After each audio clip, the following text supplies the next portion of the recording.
Some forms of abuse don't leave bruises. They leave blueprints, invisible patterns, invisible wounds, invisible rules designed to keep you obedient long after the abuser stops speaking. Because the most dangerous abusers aren't physical, they're psychological engineers. They don't break your bones, they break your interpretation of reality. And the worst part? They don't need force. All they need is access to your emotions. Psychological abuse does not want control of your body, it wants control of your mind.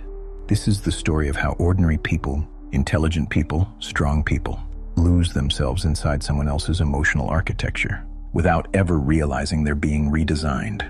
Psychological abuse rarely starts loud. It starts soft, warm, attentive, magnetic.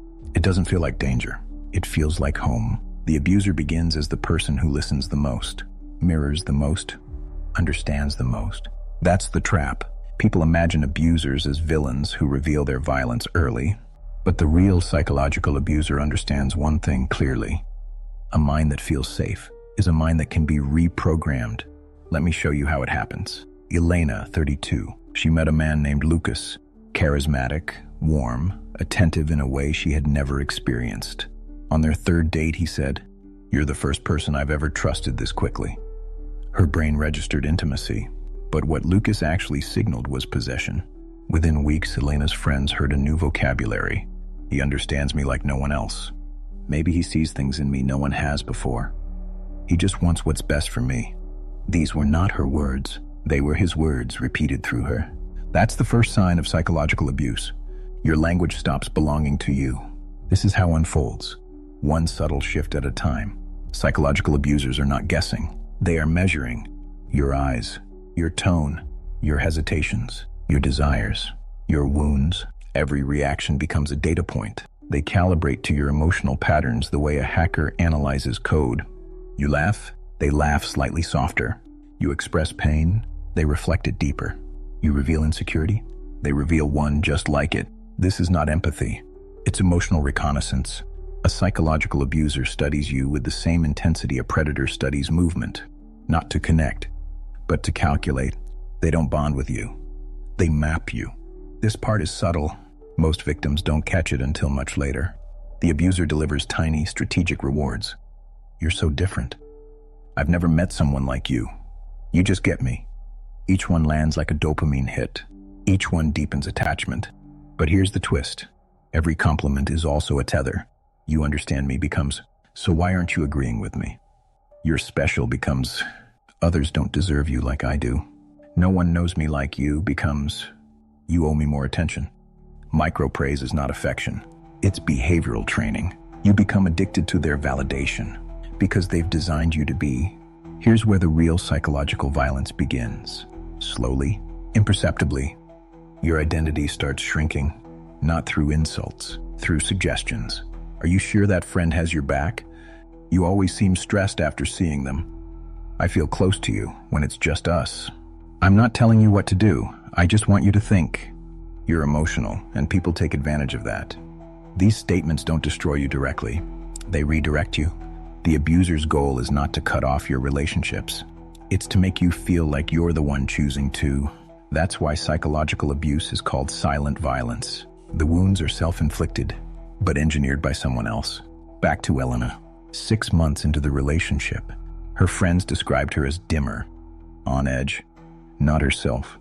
But Elena couldn't see the transformation, because abusers don't isolate you with force. They isolate you with feeling, guilt, uncertainty, self-doubt. "If he's unhappy, I must be doing something wrong. He's been through so much, I need to understand him. Maybe I am the problem." This is psychological abuse's most perfect illusion. You think you are failing the abuser. Instead of realizing the abuser is breaking you, Elena wasn't losing friends, she was losing perspective. Every psychological abuser eventually activates their most powerful weapon, reality distortion. This isn't gaslighting yet.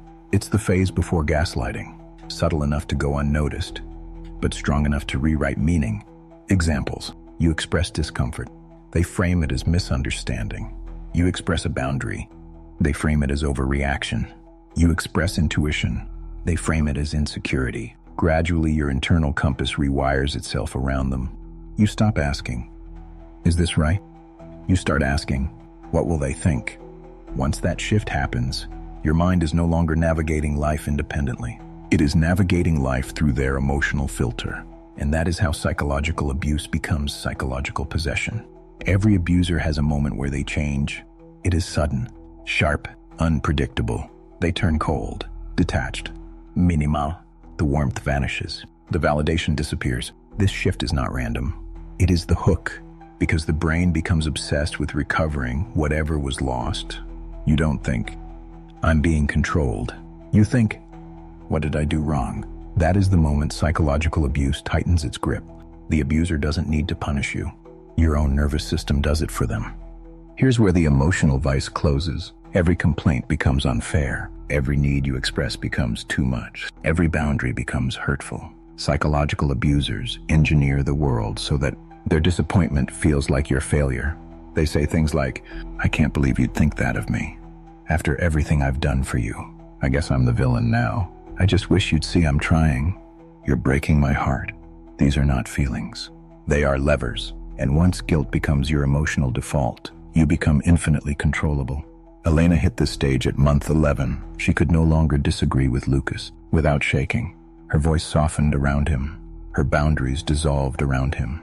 Her confidence collapsed around him, not because he yelled, not because he threatened, not because he hit, but because he used the most powerful tool of psychological abuse, her empathy against herself. Elena became what psychologists call a good victim, someone who tries harder every time they are hurt, believing they are the one failing the relationship.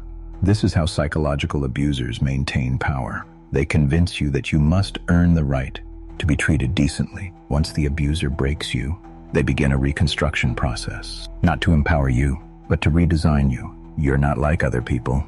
You're stronger than you think. You're special to me. I just want the best version of you. You can be better if you trust me. It feels like encouragement, but it's personalization, shaping, molding. The abuser isn't building you up. They're building you to their preferences. Piece by piece, your identity becomes a reflection of who they need you to be to maintain control. This is the ugliest truth of psychological abuse. The abuser does not love the real you. They love the version they can dominate. Psychological abusers rarely shout. Silence hurts more. Silence creates anxiety. Silence makes you chase. Silence makes you apologize. Silence makes you submit. The absence of affection becomes a sharper weapon than the presence of cruelty. You begin performing for the quiet, desperate for its end. The abuser doesn't have to punish you. Your need for emotional safety does the work for them. This is the moment you start doubting reality. You express confusion. They call you emotional. You express fear. They call you dramatic. You express logic. They call you cold. Every truth becomes your fault. Every perception becomes your imagination. Every instinct becomes overthinking. By now, the abuser has accomplished what all psychological abusers aim for. They've replaced your internal voice with their interpretation of it. By the end, the victim is no longer a victim. They are an altered self. Their identity is compromised. Their intuition is silenced. Their boundaries are erased. Their emotional world is no longer theirs. Psychological abuse doesn't take your power. It convinces you that you never had any. And this is only the beginning. Because once the abuser owns your emotional reality, they move into the next phase. The phase where the true damage begins.